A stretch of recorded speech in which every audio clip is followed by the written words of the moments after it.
Morning world, morning world, morning world. This morning I want to have my opinion on the issue of school children in the Western Cape who went berserk and started beating up foreign nationals and doing all that they were doing.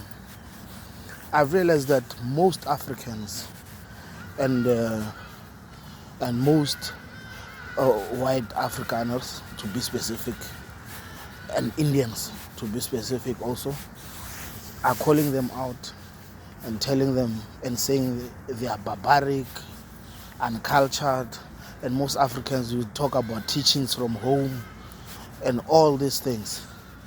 We would like you to know that as South Africans, the revolution or the struggle for freedom was spearheaded by South Africans, and students were a very big part of these riots.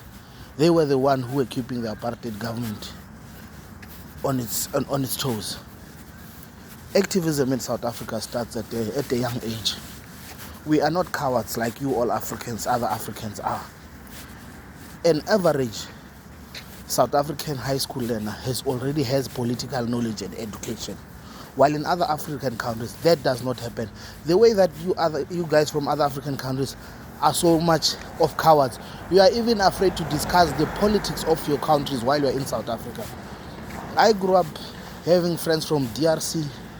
Most of them were literally afraid to talk about politics because their leaders would even plant spies amongst themselves wherever they are, whether be it in South Africa, in their salons or wherever.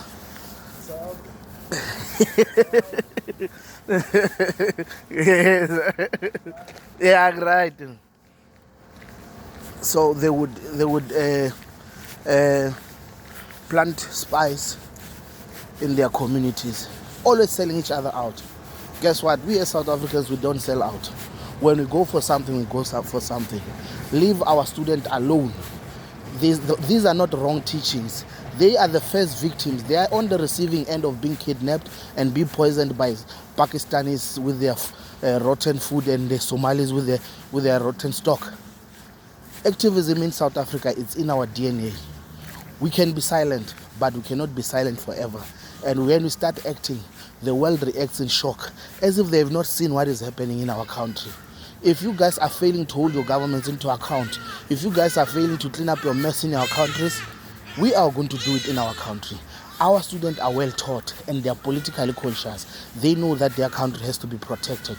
June 16 was the moment that June 16 happened. It was the student who started the uprising. High school kids, primary school kids, they were all there. Look, apartheid has taught us that when they killed regardless whether you are a child or an adult. Therefore, activism and consciousness had to start at a young age. Hence, we as a South African society, activism in us starts at a young age. Don't go around and tell people our children are not well taught, are not uncultured. We are not raising cowards. We are raising real fighters, people who fight for our country.